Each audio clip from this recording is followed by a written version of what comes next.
आज हम अनुवाद पद्धति के अंतर्गत दूसरे पाठ के नियमों को जानेंगे और कुछ वाक्यों के माध्यम से अभ्यास करेंगे और फिर पाठ में दिए गए अभ्यास को भी देखेंगे।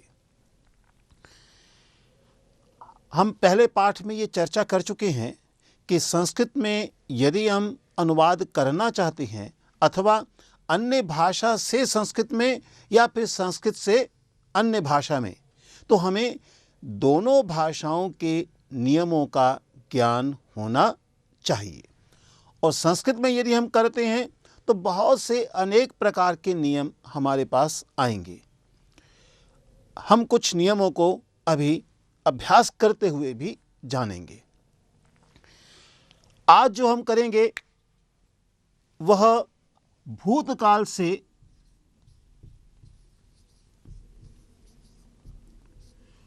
जुड़ा हुआ अभ्यास होगा। अर्थात यदि भूतकाल के कुछ वाक्य ऐसे आ जाएं, संस्कृत में यदि है सह आगतवान आसीत, तो इसका हिंदी क्या बनेगा? इसी प्रकार से वह आया था, इसकी संस्कृत क्या बनेगी? हम इन बातों को जानने का प्रयास करेंगे। हम प्रवेश पुस्तक में और हम पहले पाठ में भी कुछ बातें पढ़ चुके हैं और कुछ आगे आएंगे भी, तथापि मैं साथ साथ आपको बताता चला जाऊंगा। अब देखिए, एक वाक्य आया सह आगतवान आसीत। हम प्रवेश में पढ़ चुके हैं, एक भूतकाल के अर्थ में प्रयोग था कतवतु का, जिसमें तवत बच जाता था और यह भूतकाल के अर्थ में इसका प्रयोग होता था और रूप बनता था। मान लिया जाए हम कहें पठ के बाद कतवतु आ जाए,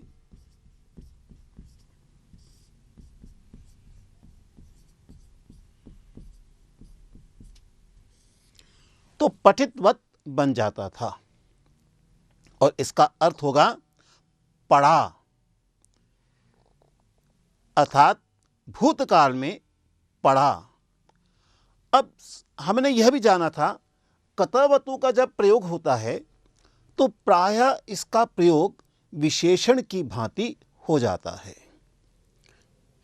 विशेषण की भांति जैसे ही इसका प्रयोग होगा, इसका अर्थ है इसका लिंग, इसका वचन आदि जो बातें हैं इनकी, वे कर्ता के अनुसार बदल जाएंगी। जैसे हम कहें अगर पुरुष है तो हम गतवान या पठितवान करें तो पढ़ा था, गया था। अगर स्त्रीलिंग है तो उसी का बन जाएगा गतवती। पठित है तो पठितवती, अर्थात पढ़ा। और महिला है तब भी पढ़ा।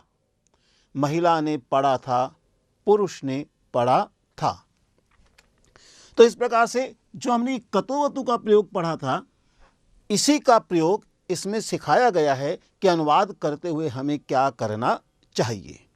एक बात और जोड़ी गई है कि हम यहाँ भूतकाल के अर्थ में अस धातु का भी साथ में प्रयोग कर लेते हैं। अस धातु का वैसे अर्थ सामान्य है, लेकिन जब भूतकाल होता है तो इसका अर्थ बन जाता है था। आपको ध्यान होगा, आपने इसके रूप पढ़े थे अस्ति, स्तः, सन्ति, असि, स्थः, इस प्रकार से आगे रूप चलते थे। इसी तरह से यदि भूतकाल में आ जाए तो आसीत, आस्ताम, आसन, आसिहि, आस्तम, आस्त, आसम, आस्व, आस्म, जिसका अर्थ होगा था, थे, थे। इसी प्रकार से आगे भी इसके अर्थ होंगे। इस पाठ में यही बताया गया है कि हम कतवतु के प्रयोग के बाद आसीत का भी उपयोग कर सकते हैं। था के अर्थ में, अस धातु के भूतकाल के अर्थ में, यानी लंग लकार में आसीत यदि प्रथम पुरुष एक वचन हो। और इसी तरह से यदि मध्यम पुरुष का होगा तो बीच वाले रूप चलेंगे, उत्तम पुरुष होगा तो आस्म, आसम, आस्व, आस्मादि के रूप चलेंगे। इसी बात को इसमें बताया गया है। आइए अब हम जरा पुस्तक को देखते हैं और वाक्यों का अनुवाद करते हैं। पिछले पाठ में नई भाषा के अध्ययन के आरंभ में अनुवाद करते समय शब्दशः अनुवाद के नियम का पालन करने के लिए आपको बताया गया था। इस प्रकार से अनुवाद करते समय प्रत्येक शब्द का उचित अर्थ जानना आवश्यक होता है। ऐसा करने के बाद अर्थ के अनुसार शब्दों की रचना करनी चाहिए। निम्नलिखित वाक्य पढ़िए। अब कुछ वाक्य आए हैं, हम उन वाक्यों का अनुवाद भी करेंगे और उन्हें पढ़ेंगे भी। पहला वाक्य है सह आगतवान आसीत। द्वितीय वाक्य है सा आगतवती आसीत। तृतीय वाक्य है लेखनी पतिता आसीत। आइए अब देखिए अनुवाद उसके सामने लिखा हुआ है सह आगतवान आसीत। ये कैसे बन गया? तो यहां देखिए सह वह, आगतवान, गतवान का अर्थ है जाना और आगतवान का अर्थ है आना। वह आया, आगे आया आसीत। तो आप देखेंगे प्रथम पुरुष एक वचन में आसीत, क्योंकि यहां सह प्रथम पुरुष एक वचन का रूप है तो इसलिए आसीत आया है और यहां बन जाएगा वह आया था। अब है सा आगतवती आसीत। सा वह। अब आगे देखिए आगतवती आसीत, क्योंकि यहां सा, अगर आपको ध्यान होगा कि स्त्रीलिंग का पद है यह सा वह, अर्थात वह महिला, वह बालिका आदि, और यहां सह पुल्लिंग का था। इसलिए अब हिंदी में इसका रूप बन जाएगा वह आई, और यहां था पुल्लिंग में तो यहां बन जाएगा आई थी। वह आई थी। तो आप देखेंगे यहां दोनों में एक संबंध है। क्या संबंध है?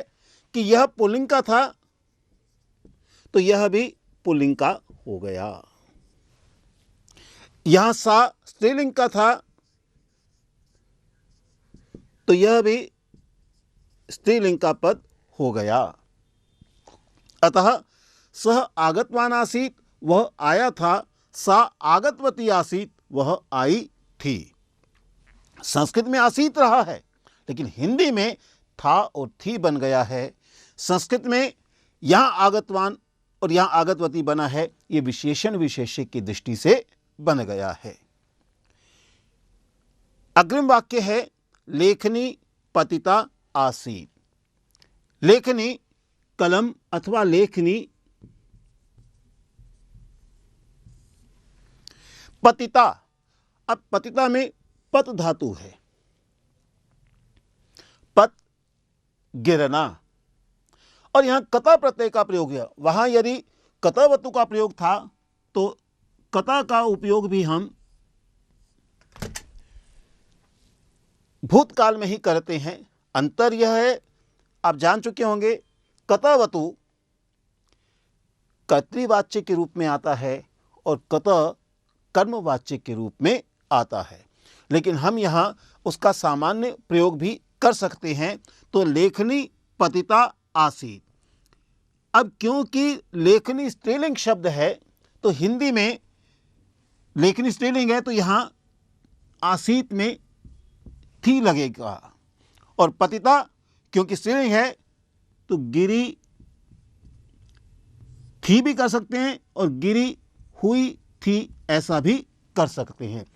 हिंदी में दोनों इसका उपयोग हम कर सकते हैं, गिरी अथवा गिरी हुई। अगर हम हुई न भी लगाएं तब भी चल जाएगा, लगा देते हैं तो तब भी चल जाएगा। आपकी पुस्तक में लेखनी गिर गई थी यह लिखा हुआ है, हम गिर गई इसका उपयोग भी कर सकते हैं। अतः गिरी हुई अथवा गिर गई यह भी आ सकता था, लेखनी गिरी थी यह भी आ सकता था। इस प्रकार से हिंदी में अधिक विकल्प यहाँ उपलब्ध हैं। अहम आगतवान आसम, अहम मैं।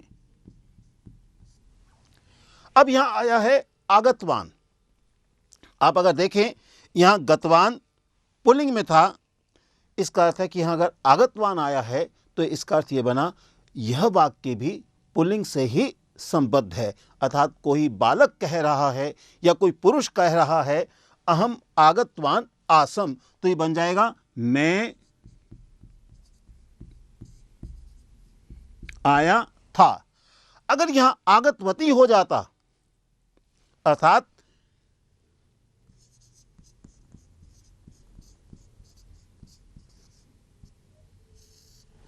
यह आगतवती होता तो क्या बनता, मैं आई थी। और अब यहां क्योंकि आगतवान है तो अर्थ बन गया मैं आया था, क्योंकि आगतवान पुल्लिंग का रूप है। इस तरह से कतवतु हो अथवा कत हो, हमें यह ध्यान देना होगा कि उसमें किस लिंग का उपयोग किया गया है। रूप तो प्रथमा विभक्ति एक वचन के हैं। गया हुआ बालक, गए हुए बालक को, गए हुए बालक से, वहाँ फिर ये विशेषण के रूप में आता है तो भिन्न भिन्न प्रकार की विभक्तियाँ लगेंगी। लेकिन जब क्रिया के रूप में इसका उपयोग होता है, हमने पढ़ा था प्रवेश के अंतर्गत, तब प्रथमा विभक्ति एक वचन का ही हम उपयोग करते हैं। इस प्रकार से इस पृष्ठभूमि के साथ आइए हम अब कुछ आगे के वाक्यों को देखते हैं।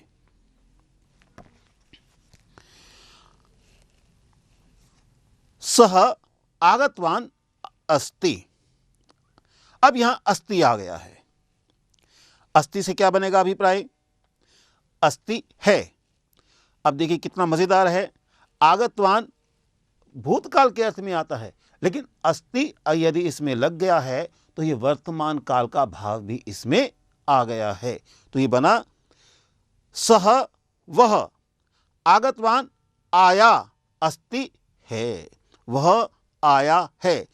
जब यह सह आगतवान आसीत था तो वह आया था, अब यहां हो गया वह आया है। सा आगतवती अस्ति। अब देखिए आगतवती लिखा है और सा लिखा है, तो इसलिए इसका बना अस्ति चाहे समान दिखाई दे रहा है, लेकिन अगर ये स्त्रीलिंग होता तो था बन जाता, थी बन जाता। लेकिन यहाँ हिंदी में भी चाहे पुल्लिंग हो चाहे स्त्रीलिंग हो, है का ही उपयोग होता है, लेकिन आगतवती में आई बन जाएगा। सा आगतवती अस्ति, वह आई है। आगतवती आई और अस्ति है। अब एक और पद का प्रयोग आगे कर रहे हैं, स्यात्।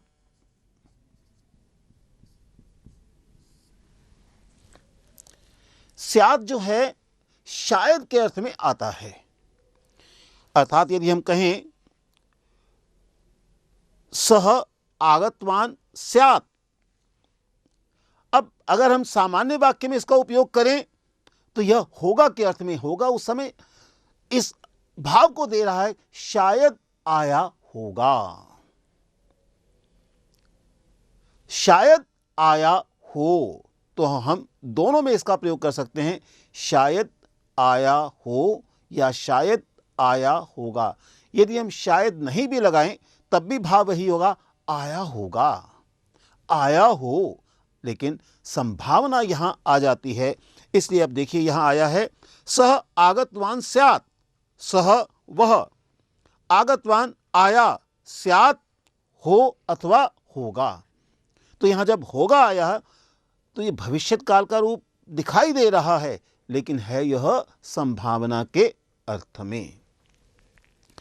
लेखनी पतिता स्यात्, लेखनी कलम अथवा लेखनी पतिता गिरी स्यात् होगी, गिरी होगी, गिरी हुई हो, यह अर्थ भी बन सकता है।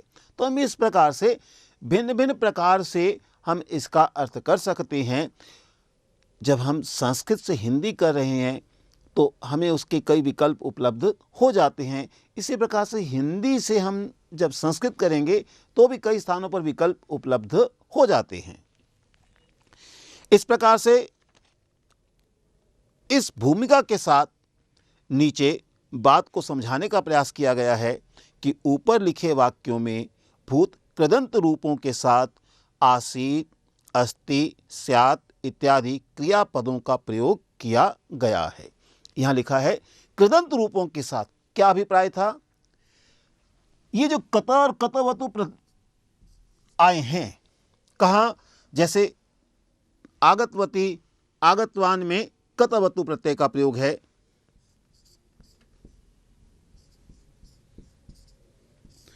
और पतिता कत प्रत्यय का प्रयोग है। हम जान चुके थे इस बात को कि संस्कृत में कृत प्रत्यय हुआ करते हैं जो भिन्न भिन्न अर्थों में आते चले जाते हैं। कतवतु और कत दोनों कृत प्रत्यय हैं। कृत प्रत्यय दोनों भूतकाल के अर्थ में हैं, लेकिन आगे यदि अस्ति आदि रूप आते हैं तो उसका भाव वर्तमान काल में आ जाता है, लेकिन बुनियादी तौर पर ये भूतकाल के हैं। तो इसका अर्थ बना कृदंत।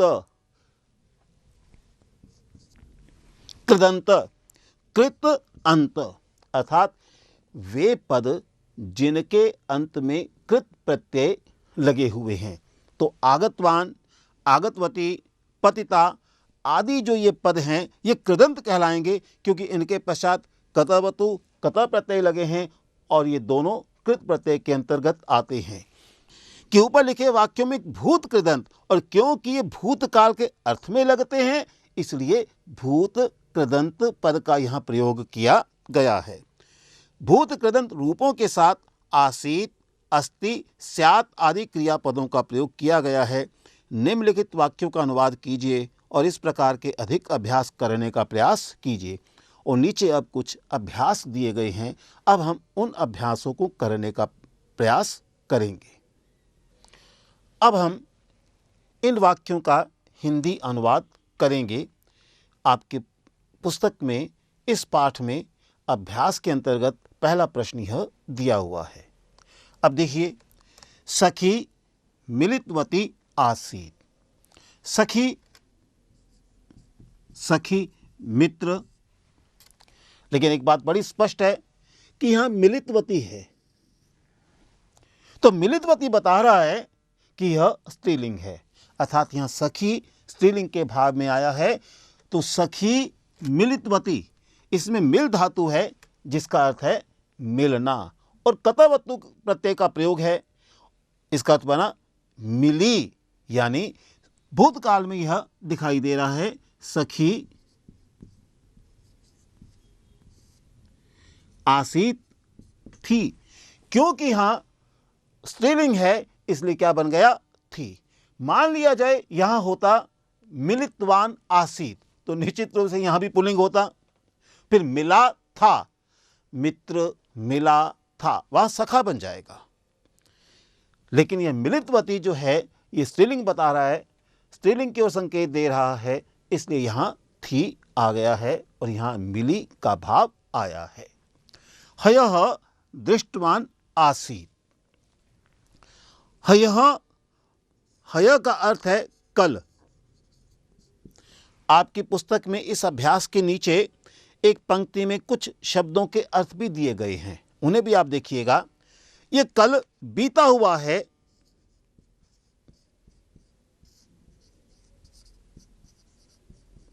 वह कल जो बीत चुका है।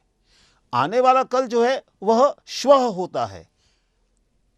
तो हयः दृष्टवान आसीत, जो कल बीत चुका है तो स्वाभाविक है भूतकाल हो जाएगा। तो कल दृष्टवान, दृष्टवान बता रहा है कि पुल्लिंग है, इसलिए देखा आसीत था। क्योंकि यहां दृष्टवान पुल्लिंग में है इसलिए वहां था आ गया। यहां हय दृष्टवती आसीत तो कल देखी थी, इस प्रकार का यहां प्रयोग हो जाता। तो हमें हिंदी का अनुवाद करते हुए देखना पड़ेगा क्रिया के साथ क्या रूप है, वान है अथवा वती है।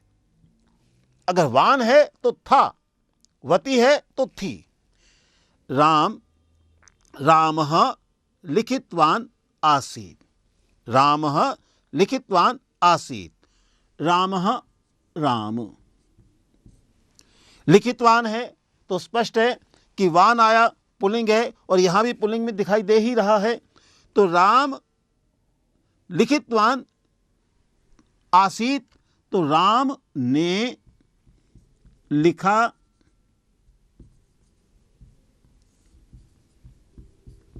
था, राम ने लिखा था। त्वम श्रुतवान आसीहि वा। अब यहां हम दो बातों को समझने का प्रयास करेंगे। यहां वा आ गया है और प्रश्न चिन्ह भी आया हुआ है। एक बात तो बहुत स्पष्ट हो जाती है प्रश्न चिन्ह से कि यहां प्रश्न करने का भाव आ रहा है। और त्वम आया है, मध्यम पुरुष एक वचन आ गया है तो आसी ही उसी प्रकार से बन जाएगा। लेकिन श्रुतवान है तो पुल्लिंग तो है ही, इसलिए तुमने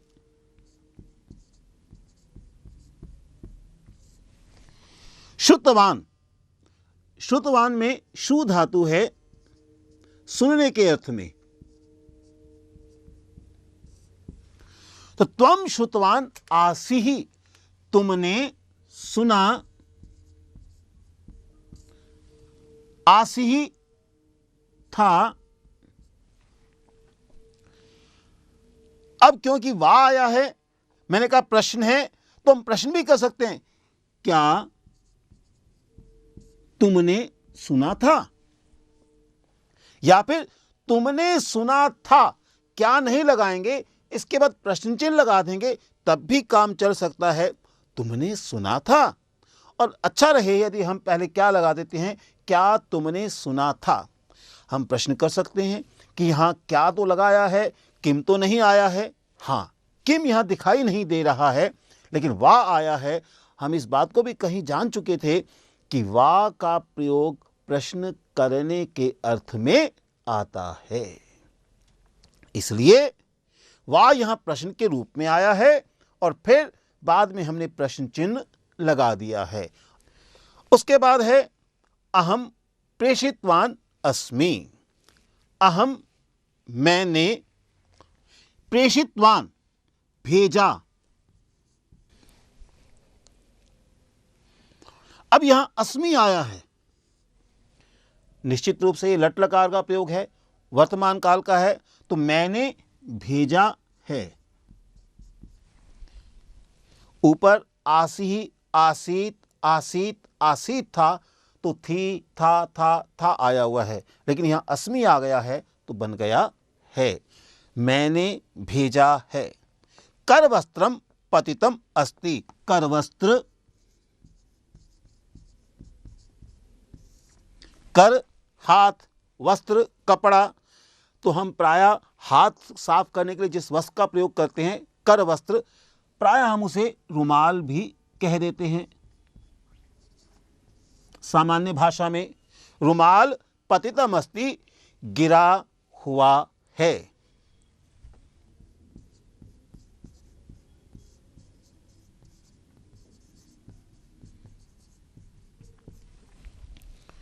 सह निद्राम न कृतवान स्यात्। सह उसने, निद्राम नींद, न नहीं, कृतवान की, और स्यात् है तो होगा, शायद, शायद उसने निद्रा नहीं की थी अथवा उसने निद्रा नहीं की होगी, इस प्रकार का भाव हमें लाना पड़ेगा। शायद उसने निद्रा नहीं की थी, निद्रा नहीं की हो, यह भी बन सकता है।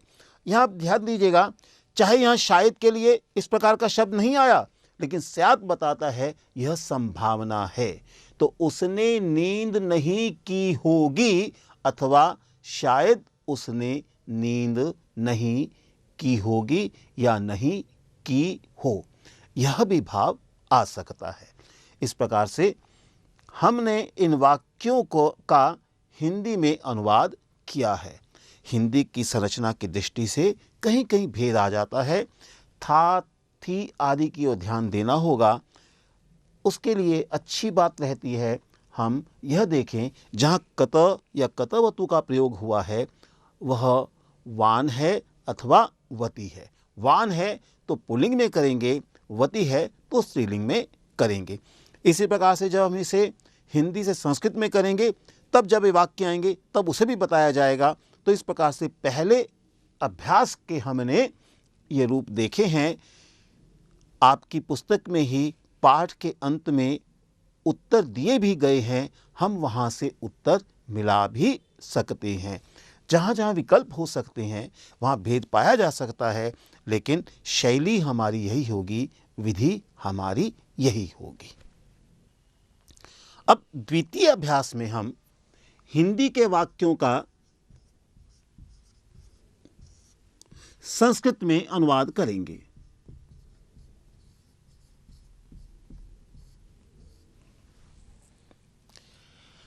उसने एक पत्र लिखा था। उसने, अब देखिए यहां है लिखा था। अगर यहां लिखा था तो इसका अर्थ है यह पुल्लिंग होगा, क्योंकि उसने के लिए पुल्लिंग भी आ सकता है, स्त्रीलिंग भी आ सकता है। लेकिन यहां लिखा था, तो लिखा था बताता है यहां लिखने वाला पुल्लिंग है, इसलिए सह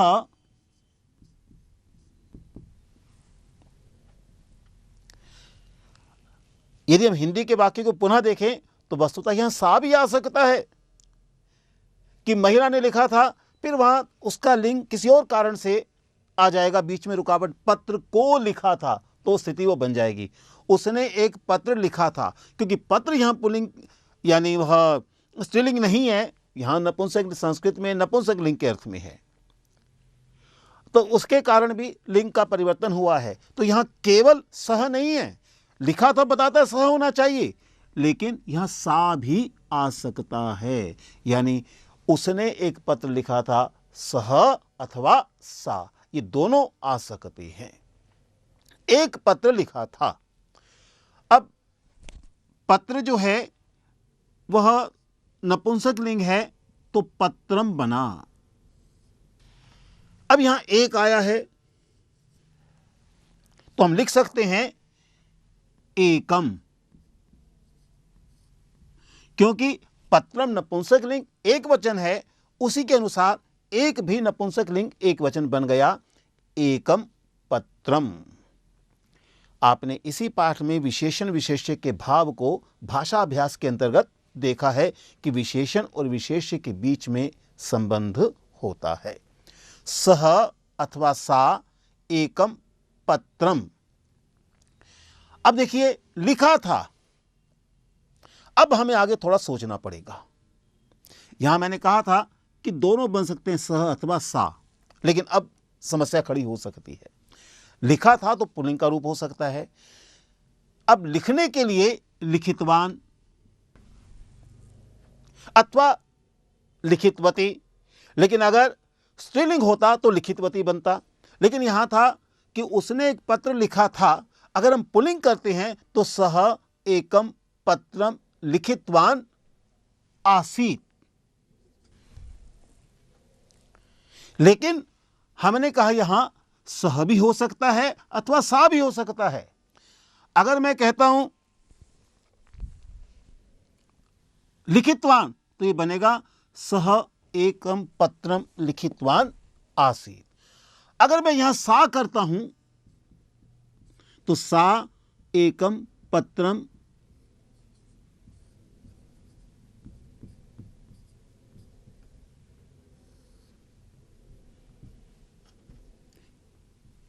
लिखितवती आसीत।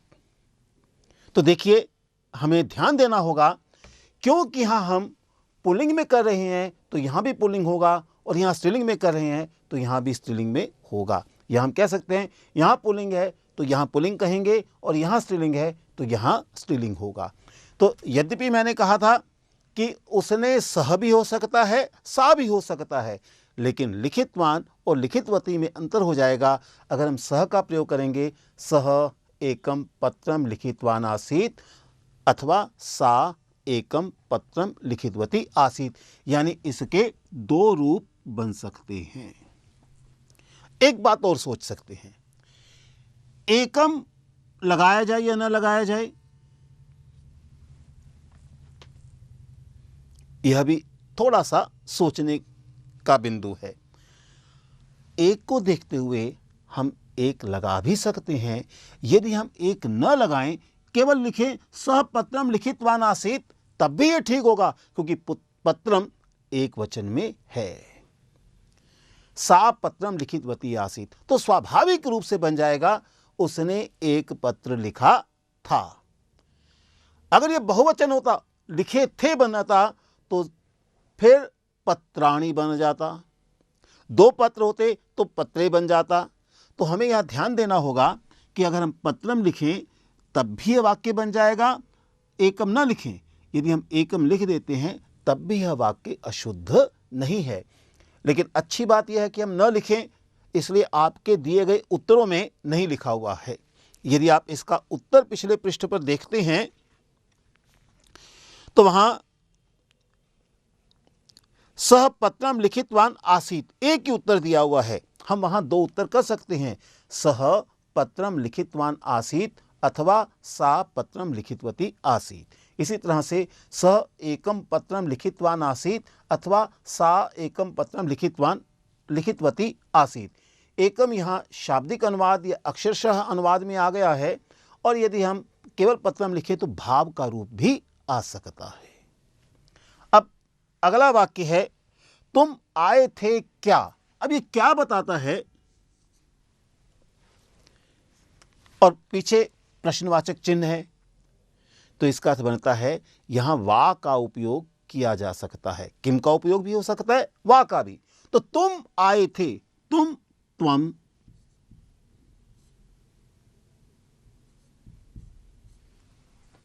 आए थे आगतवान,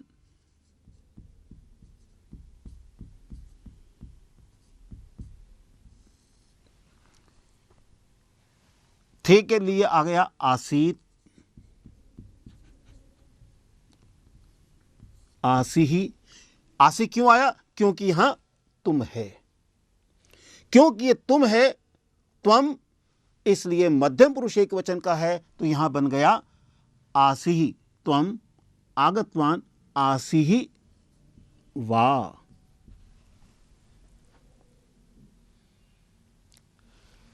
तुम आए थे क्या, त्वम आगतवान आसी ही वा।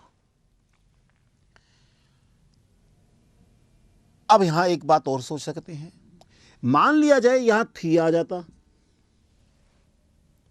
जैसे ही थी आता यहां आई बन जाता।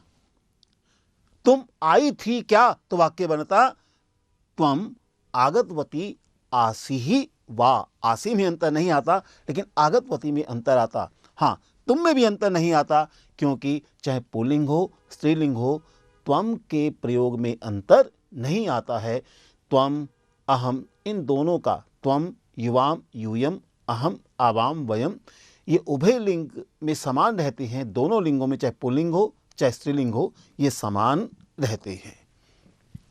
मैंने पढ़ा था, अब यहां मैंने के लिए अहम,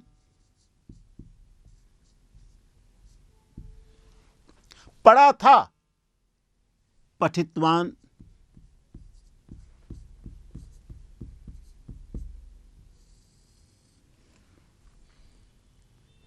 था। अब क्योंकि यहां मैं आ रहा है, जैसे तुम आया था तो आसी बन गया था, मैं आया तो आसम, अहम पठितवान आसम।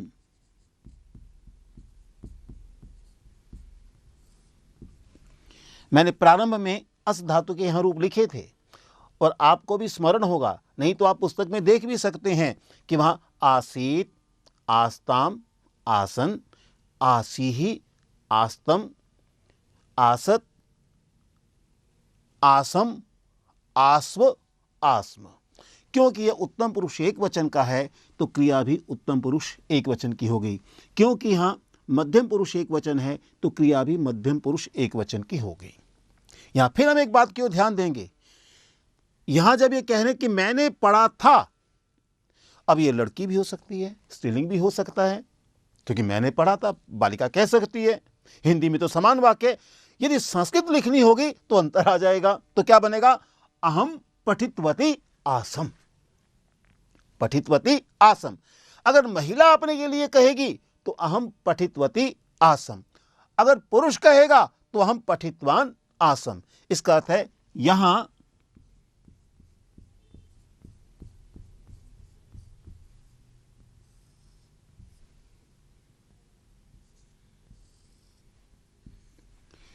यह भी आ सकता है, क्योंकि यहां स्पष्ट नहीं है कि पुल्लिंग है अथवा स्त्रीलिंग है। इसलिए अहम पठितवान आसम पुल्लिंग की दृष्टि से, अहम पठितवती आसम स्त्रीलिंग की दृष्टि से आएगा।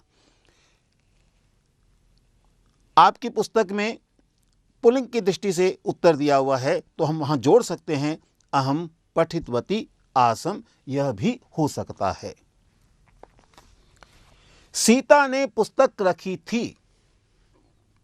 सीता ने पुस्तक रखी थी। अब सीता ने, सीता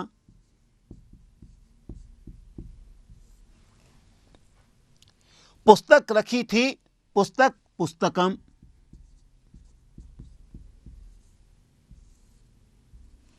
पुस्तक को रखा था अथवा पुस्तक रखी थी। पुस्तकम रखी थी। अब रखी थी के लिए वहां हम शब्द स्थापित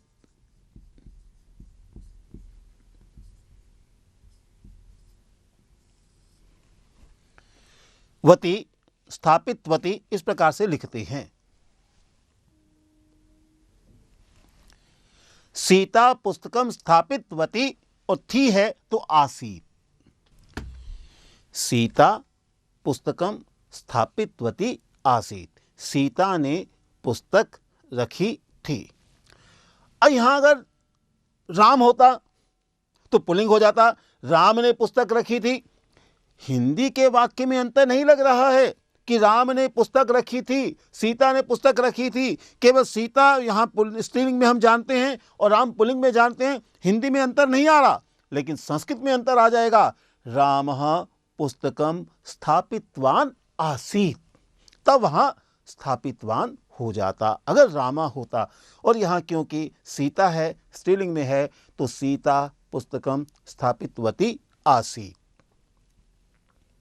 मैं एक और बिंदु की ओर आपका ध्यान बाद में लूंगा। मैंने शिक्षक को पत्र लिखा है।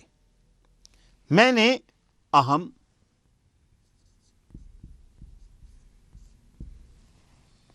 शिक्षक को पत्र लिखा है। आप अपनी पुस्तक में देखेंगे वहां गुरवे शब्द का प्रयोग किया गया है। हम चतुर्थी का उपयोग कर देते हैं।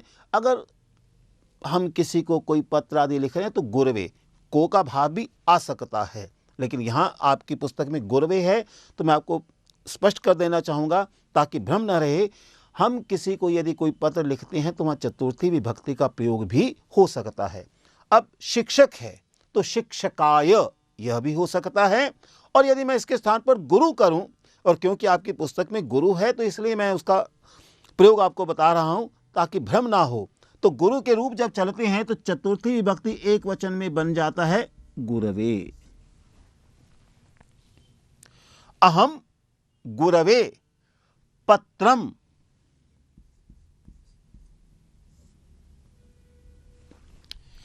लिखा है।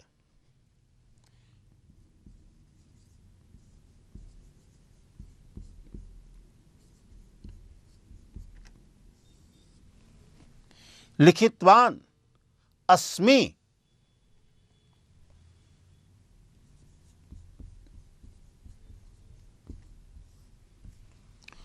अहम गुरवे पत्रम लिखितवान अस्मि। मैंने गुरु को पत्र लिखा है। लेकिन यह वाक्य कोई महिला भी कह सकती है कि मैंने गुरु को पत्र लिखा है। अगर यह तो पुल्लिंग की दृष्टि से हुआ। अगर स्त्रीलिंग में हो जाए, अहम गुरवे पत्रम लिखितवती अस्मि, इसका अर्थ है स्त्रीलिंग में यह बनेगा और पुल्लिंग में यह बनेगा। हिंदी में अंतर नहीं है कि मैंने शिक्षक को पत्र लिखा है, यह महिला भी कह सकती है, यह पुरुष भी कह सकता है। अगर पुरुष की दृष्टि से लिखेंगे तो अहम गुरवे पत्रम लिखितवान अस्मि। स्त्रीलिंग की दृष्टि से कहेंगे तो अहम गुरवे पत्रम लिखितवती अस्मि। तो यह स्त्रीलिंग की दृष्टि से वाक्य बनेगा और यह पुल्लिंग की दृष्टि से। आपकी पुस्तक में पुल्लिंग की दृष्टि से ही यह वाक्य बनाया गया है, तो इसलिए मैंने आपको यह रूप भी दिया है, स्त्रीलिंग का रूप भी दिया है। अब अपने आपके उत्तरों में एक बात और है, अहम का प्रयोग नहीं किया गया है। हम कर अस्मि बता रहा है कि वह अहम है। हम यदि न भी लगाएं तब भी चलेगा, लेकिन प्रारंभिक स्तर पर अहम का उपयोग करना उचित रहेगा। अहम गुरवे पत्रम लिखितवान अस्मि अथवा अहम गुरवे पत्रम लिखितवती अस्मि। अंतर क्या है? लिखितवान अस्मि पुल्लिंग है, लिखितवती स्त्रीलिंग का रूप है। वह गया होगा। अब यह होगा बता रहा है कि स्यात होना चाहिए। होगा बता रहा है तो स्यात होना चाहिए। तो क्या बनेगा? वह सह गया गतवान, क्योंकि एक वचन का है गतवान, होगा स्यात।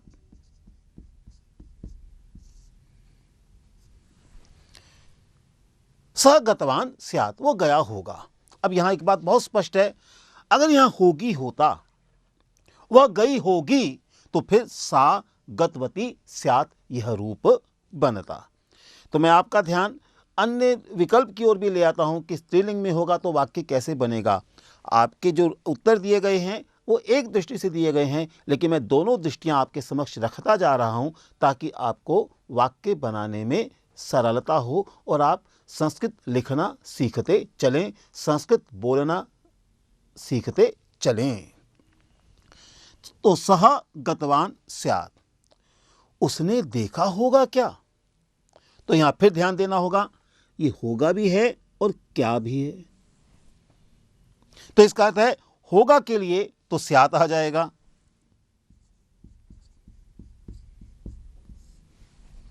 उसने है तो स्यात् आएगा, और क्या है तो यहां वा लगा देंगे। हम बता चुके हैं कि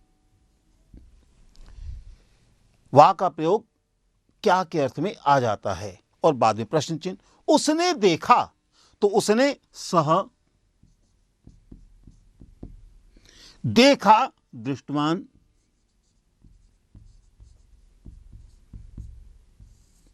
यह रूप आप प्रवेश में पढ़ चुके हैं। दृश्य धातु के साथ कतवतु का प्रयोग, दृष्टवान, दृष्टवान, दृष्टवंतौ, दृष्टवंतः, इस प्रकार से उसके रूप चलते हैं। तो सह दृष्टवान स्यात् वा, उसने देखा होगा। और मजेदार बात है, यह स्त्रीलिंग में भी हो सकता है। हमें नहीं पता कौन है, तो उसने देखा होगा। अगर महिला हो सकती है तो क्या बनेगा? सा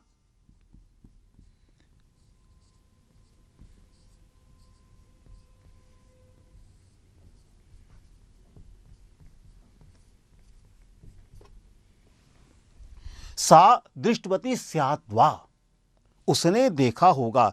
तो अगर यह पुल्लिंग है तो यह वाक्य बनेगा, और स्त्रीलिंग है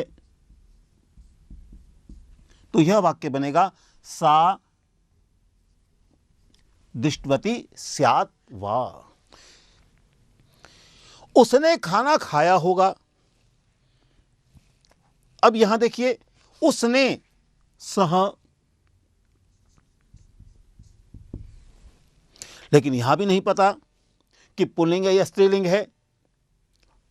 स्यात् है, होगा, लेकिन कौन है पता नहीं है, क्योंकि उसने का प्रयोग पुल्लिंग में भी है, स्त्रीलिंग में भी है, तो ये सह भी बन सकता है, सा भी बन सकता है। यह पुल्लिंग में है, ये स्त्रीलिंग में है। खाना खाया होगा। अब खाना भोजनम,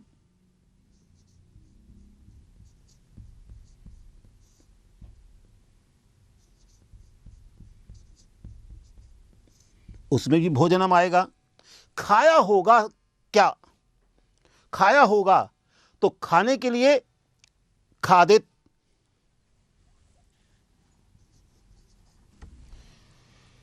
खादित्वान स्यात्, स्यात् आ गया होगा संभावना के लिए। और यदि स्त्रीलिंग में हो जाए, क्योंकि पता तो नहीं है कौन है, तो सा भोजनम, क्योंकि यहां सा आया है तो यहां बन जाएगा खादितवती।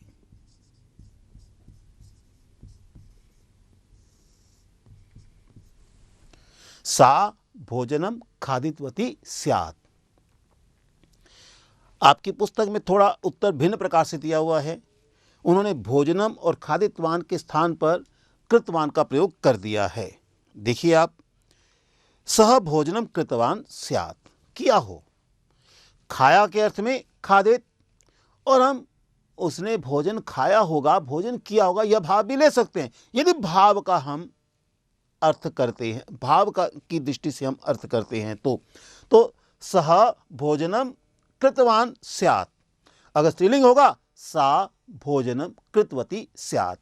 तो हम देख रहे हैं कि यहाँ इस प्रकार से यह भी रूप बन सकता है, कृतवान भी रूप बन सकता है, सा की दृष्टि से खादितवती बन सकता है, अथवा कृतवती बन सकता है। हमारा ध्यान यहाँ होना चाहिए, क्योंकि यहाँ सा सह है तो यहाँ खादितवान आ गया, और क्योंकि यहाँ सा है तो यहाँ खादितवती आ गया।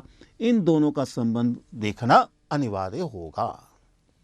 इसी बात को यहाँ सिखाया जा रहा है। उसने कपड़े नहीं धोए होंगे।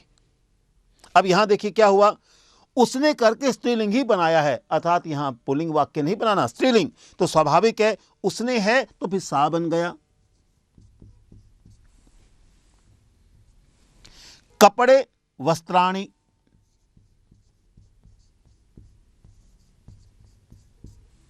संस्कृत में वस्त्र शब्द नपुंसकलिंग में है, तो एक वचन होगा तो वस्त्रम। यहां है कपड़े तो वस्त्राणि, फलम फले फलानि, वस्त्रम वस्त्रे वस्त्राणि। कपड़ों को नहीं धोया होगा, यह भाव वहां आ रहा है। उसने कपड़े, सा वस्त्राणि, नहीं न। धोए होंगे, धोने के लिए क्षालित, क्षालितवती,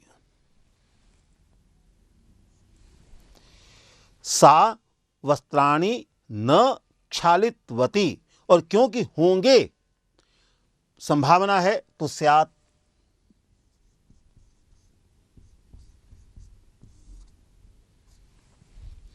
सा वस्त्राणि न क्षालितवती स्यात्।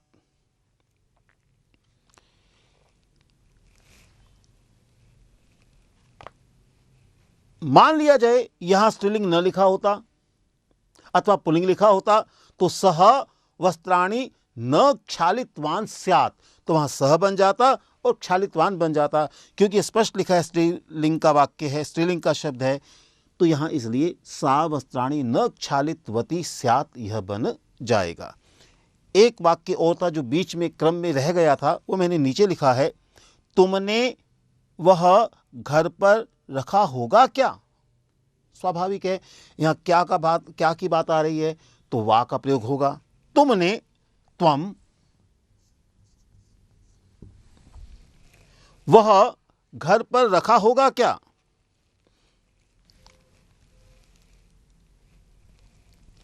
घर पर, ग्रहे, घर पर यानी घर में, सप्तमी विभक्ति एक वचन, पर का भाव उसी में आ जाएगा।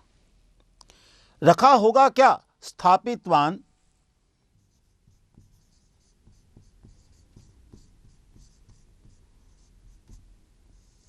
स्यात्। लेकिन यह स्त्रीलिंग हो सकता है, तो फिर त्वं गृहे स्थापितवती,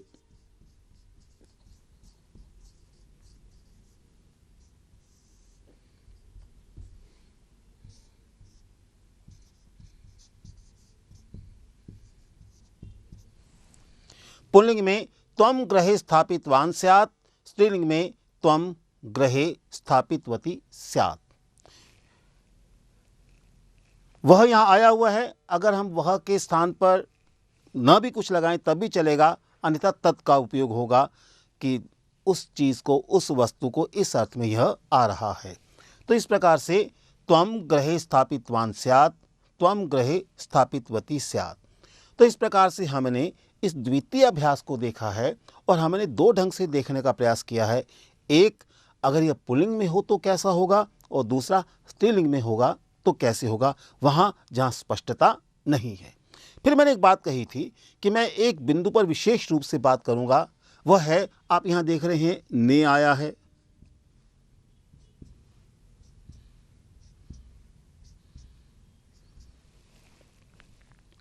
तो आप कहेंगे ने के लिए क्या लगाया आपने, तो मैं कहूँगा संस्कृत में सह या सा, इसमें वह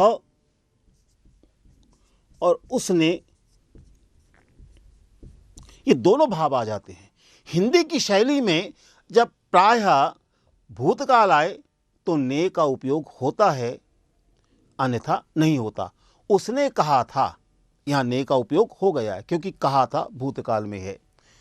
इस प्रकार से ने के लिए हम विशेष रूप से कुछ नहीं लगाते हैं, बल्कि यह भाव उसी में निहित है। यह बात मैं इसलिए कह रहा हूँ कि हमने देखा था पहले पाठ में हमने पढ़ा था कि शब्दशः अनुवाद अनेक बार संभव नहीं होता है, भाव देखना पड़ता है। यहाँ उसने के लिए भी सह या सा, इस प्रकार से उसका भाव सम्मिलित हो जाता है, तो ने के लिए पृथक चिन्ह नहीं है। इस प्रकार से हमने इस दूसरे पाठ के अभ्यास में कत और कतवतु प्रत्यय के साथ अस धातु के भिन्न रूपों का योग करके वाक्य बनाए हैं और देखने का प्रयास किया है, अगर पुल्लिंग का वाक्य हो तो क्या अंतर पड़ता है, वाक्य कैसे बनेगा, स्त्रीलिंग का हो तो वाक्य कैसे बनेगा। संक्षेप में कह सकते हैं, पुल्लिंग है तो कतवतु के साथ वान लगेगा, पठितवान आदि, और अगर स्त्रीलिंग है पठितवती आदि। तो इस प्रकार से दोनों में लिंग की पहचान करना अनिवार्य है।